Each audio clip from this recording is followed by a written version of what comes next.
Nessa aula nós vamos falar sobre a evolução dos modelos atômicos.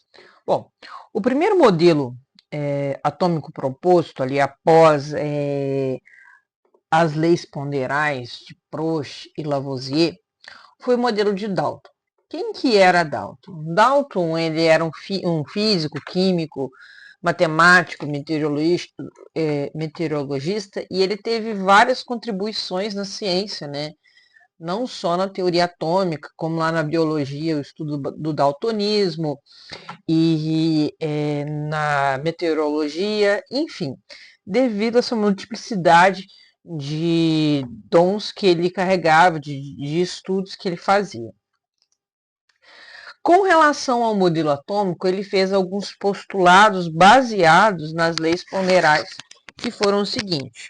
O primeiro deles foi que toda substância era formada por átomos. E, segundo ele, esses átomos eles não poderiam ser criados nem destruídos, estando unidos por uma força de atração, tá? Segundo Dalton, os átomos eram partículas indestrutíveis, indivisíveis e maciças. Isso foi uma das principais características, a principal característica do modelo de Dalton, tá?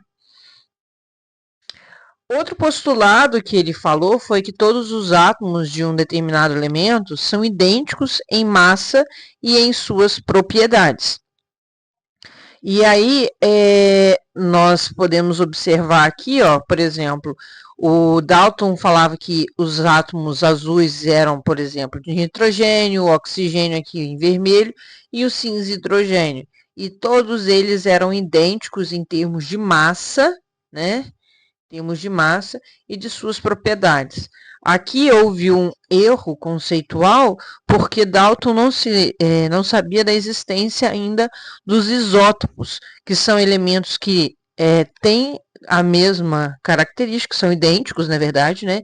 Idênticos em termos de número atômico, ou seja, de quantos prótons os átomos têm. Isso foi descoberto lá depois do modelo atômico de Bohr. Mas a massa desses elementos ela é diferente. Por exemplo, hoje nós sabemos que existe hidrogênio com massa atômica 1, com massa atômica 2 e com massa atômica 3. Ou seja, eu estou falando de um mesmo elemento que tem todos eles têm número atômico igual a 1, mas diferentes massas atômicas, tá bem? Outra ideia de Dalton foi que os átomos não se alteravam quando eram formados compostos químicos. Aqui a gente tem exemplos, por exemplo, átomos para Dalton eram representados por bolinhas com símbolos diferentes naquela época, tá? Hoje a gente traz muito essas cores, mas na época eram desenhos diferentes e ele propôs que esses átomos cada um era de um elemento diferente. E aí, aqui eu tenho uma substância simples. Substâncias simples são formadas aquelas pelo mesmo elemento químico. Por exemplo, aqui eu tenho uma representação de um H2, daqui eu tenho uma representação de um O2, aqui eu tenho a representação de um N2.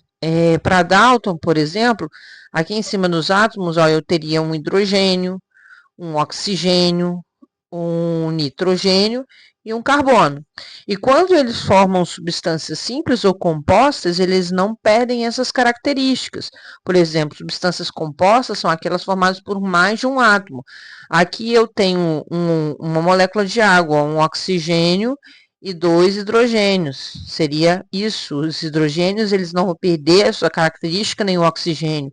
Aqui eu tenho uma amônia, ó, eu tenho nitrogênio ligado a 3 hidrogênios. Aqui eu tenho CH4, um carbono ligado a 4 hidrogênios, eles não perdem as características.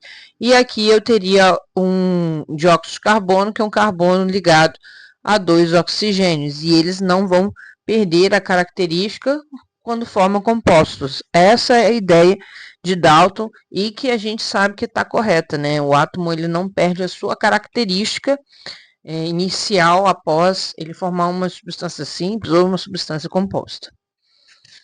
As reações químicas correspondem a uma reorganização de átomos, segundo Dalton, e é isso que a gente observa. Por exemplo, aqui a gente tem um oxigênio, né, e 2 hidrogênios. O mais correto seria que eu tivesse aqui 2 oxigênios, tá? Mas eu quero dizer, o que ele quer dizer? Que esses hidrogênios aqui, eles vão se juntar com o oxigênio e vão formar uma molécula de O, aqui ó, H2O, e elas vão se reorganizar, elas não perdem a característica, segundo o postulado anterior dele, e elas formam uma molécula aí de H2O. O modelo de Dalton, por ele ser um modelo maciço e indivisível, você pode anotar, fazer essa anotação ali, ele ficou conhecido como bola de bilhar. Ele é maciço, indivisível e indestrutível, tá bem? Após o modelo de Dalton, a gente chega na era da eletricidade, ali no final do século XIX. A gente tem um estudo relacionado muito a esse desenvolvimento da eletricidade. E aí, a gente tem alguns princípios com relação à eletricidade. A eletricidade, inicialmente, ela era considerada um fluido. O que seria isso? A eletricidade ela fluía de maneira invisível de um lugar para outro e podia ser positiva ou negativa. A gente também tem em 1785 o desenvolvimento da lei de Coulomb e da eletricidade estática, que é a eletricidade sem movimento, né? A lei de Coulomb demonstrou que a força entre as cargas elas seguem a mesma relação das leis gravitacionais, da lei gravitacional de Newton, tá? E cargas de sinais opostos, elas se atraíam e de sinais iguais, elas se repeliam. Essa seria a ideia da lei de Coulomb. Foi descoberta também a bateria por Alexandre Volta em 1800, tá? E a primeira fonte de eletricidade de forma contínua, a gente tem aqui, essa seria a bateria, né? Uma ilustração da mesma. E a gente também tem a descoberta dos raios catódicos. O que é a descoberta dos raios catódicos? O que é o raio catódico? E qual que é a contribuição? E aqui a gente tem uma contribuição muito grande dele com relação à ciência. Os cientistas nessa época eles estavam muito curiosos para entender o que existia dentro dos átomos. Houve ali a ideia de Dalton, mas ela começou a ser questionada, e eles, para investigar isso, eles começaram a usar tubos de vidro, como o detalhado aqui, tá? E eles começaram a utilizar gases em baixa pressão em 2 eletrodos e placas metálicas, tá? A gente tem aqui o cátodo, o raio aqui, o ânodo, para verificar. Um cátodo, ele tem sempre nesse caso, né, a investigação aqui dos raios catódicos, ele tem carga negativa e o ânodo vai ter carga positiva ali. E o experimento que relacionava o tubo de Crookes, aí, que é esse tubinho aí, eles aplicavam uma corrente elétrica entre 2 eletrodos, o cátodo e o ânodo, e algo acontecia, o interior do tubo começava a brilhar com uma luz verde amarelada. Esse brilho era causado por um feixe de partículas que caía do cátodo, ia para o ânodo e ia em direção, e por isso, o que acontecia? Esse feixe foi chamado de raios catódicos, ou seja, raios que saíam do cátodo. Esse experimento, ele foi o primeiro experimento a dar uma ideia para Thomson fazer o experimento dele, que eu vou explicar para vocês como que era feito. Pesquisas permitiram retirar cada vez mais gases do interior de ampolas de vidro, criando tubos quase no vácuo. Esses tubos seriam a chave para desvendar um dos maiores mistérios da matéria. Em um desses experimentos, os cientistas aplicaram uma corrente elétrica através de uma ampola de vidro, quase totalmente no vácuo. Os resultados foram surpreendentes. Uma luminosidade intensa surgiu, mudando de intensidade conforme o vácuo se tornava mais profundo. Parecia que os raios viajavam mais facilmente no vazio, indo do cátodo, polo negativo, em direção ao ânodo, polo positivo. Esse misterioso feixe de luz recebeu o nome de raios catódicos, pois nasciam do cátodo. Sem saber, os cientistas haviam criado a primeira lâmpada fluorescente, um físico inglês chamado Joseph John Thomson investigava o comportamento misterioso desses raios. Ele introduziu duas placas metálicas dentro de um tubo, uma carregada positivamente e a outra negativamente, e observou o que acontecia quando os raios passavam entre eles. Thomson percebeu que os feixes se desviavam em direção de uma carga positiva, mostrando que eram compostos por partículas de carga negativa.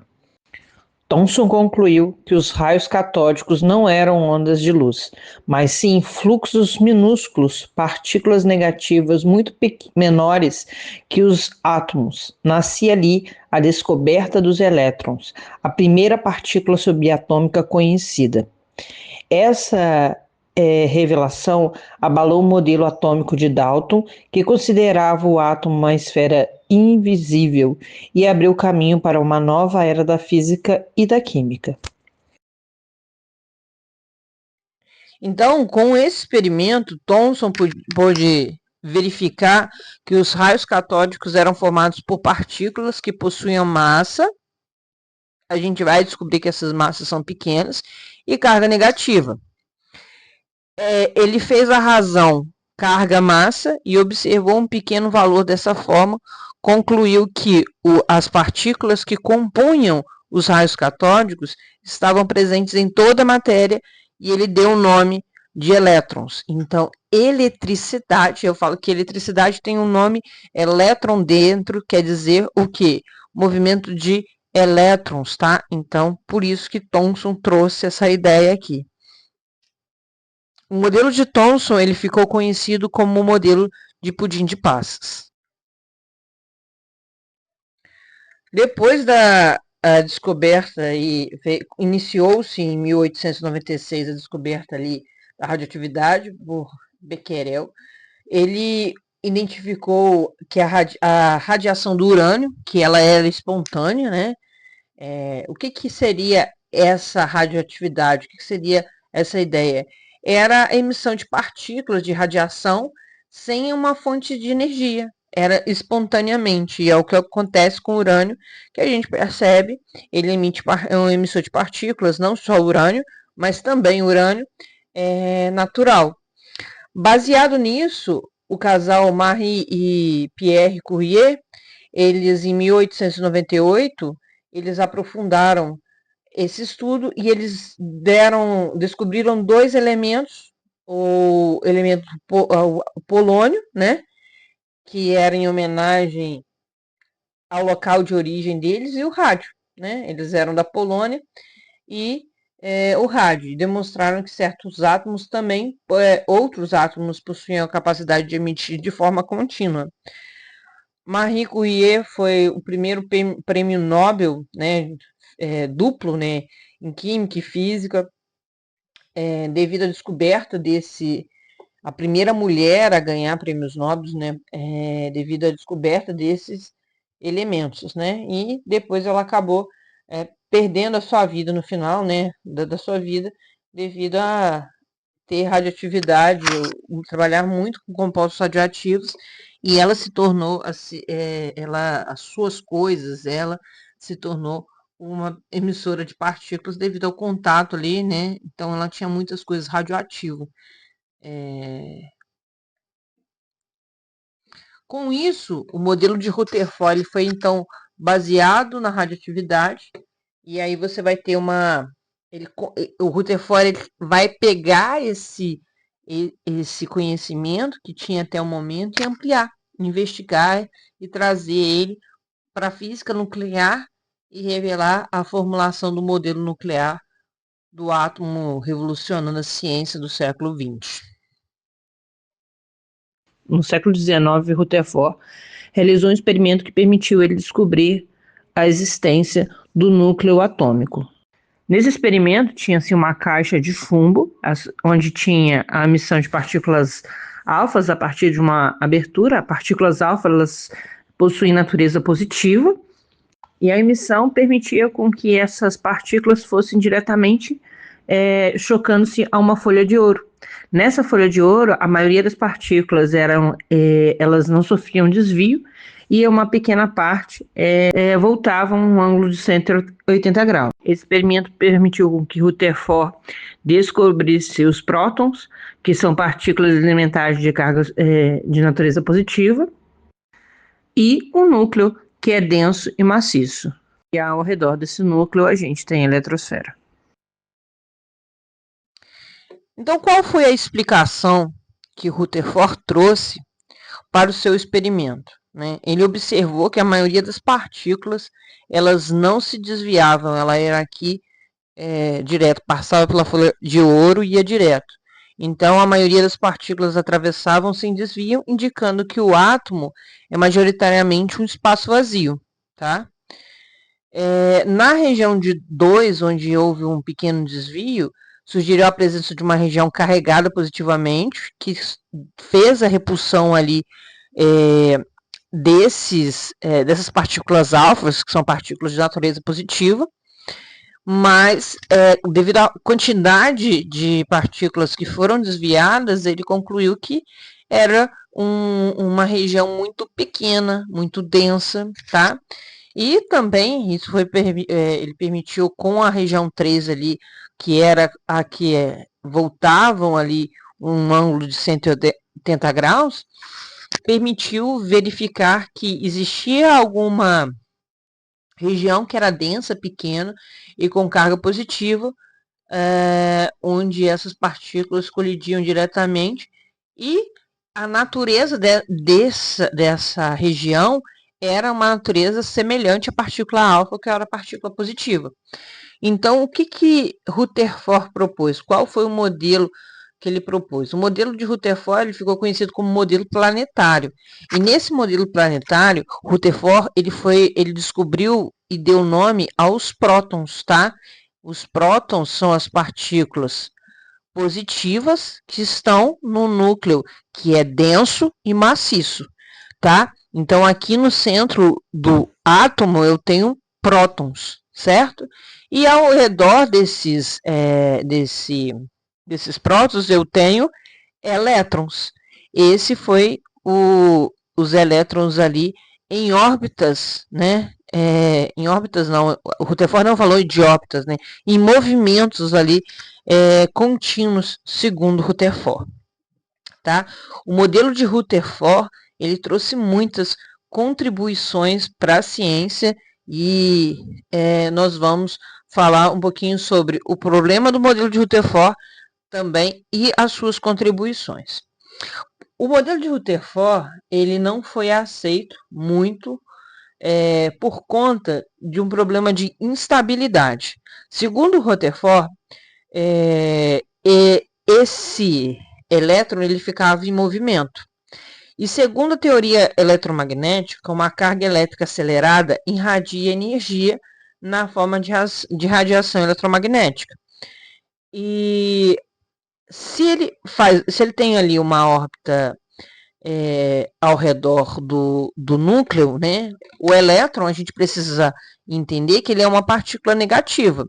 E o núcleo, a gente sabe pelo modelo de Rutherford que é uma partícula tem ali partículas positivas. Então, eu tenho um movimento aqui e esse elétron ele vai emitir energia e ele vai decair a sua órbita até ele chegar no núcleo. Quando ele chega no núcleo, ele teria um colapso, né? Ele teria essa trajetória espiral e ele chegaria no núcleo, a gente teria um colapso. O que seria o colapso? O colapso seria se desfazer ali totalmente o átomo. Nós sabemos que isso não acontece, porque nós somos formados de átomo.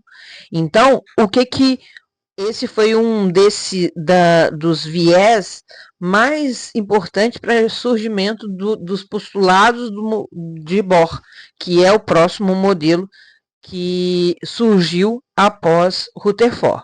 No entanto, a gente precisa ter o seguinte, que a proposta de Rutherford, embora ela não tenha sido sofrido questões da estabilidade, não tenha sido aceita totalmente, ela trouxe uma importante noção acerca da estrutura atômica. Graças aos experimentos de Rutherford, conseguiu-se comprovar que o átomo seria dividido em duas regiões, que é o núcleo e a eletrosfera, núcleo onde tem, até então, para o modelo de Rutherford, somente os prótons e na eletrosfera os elétrons.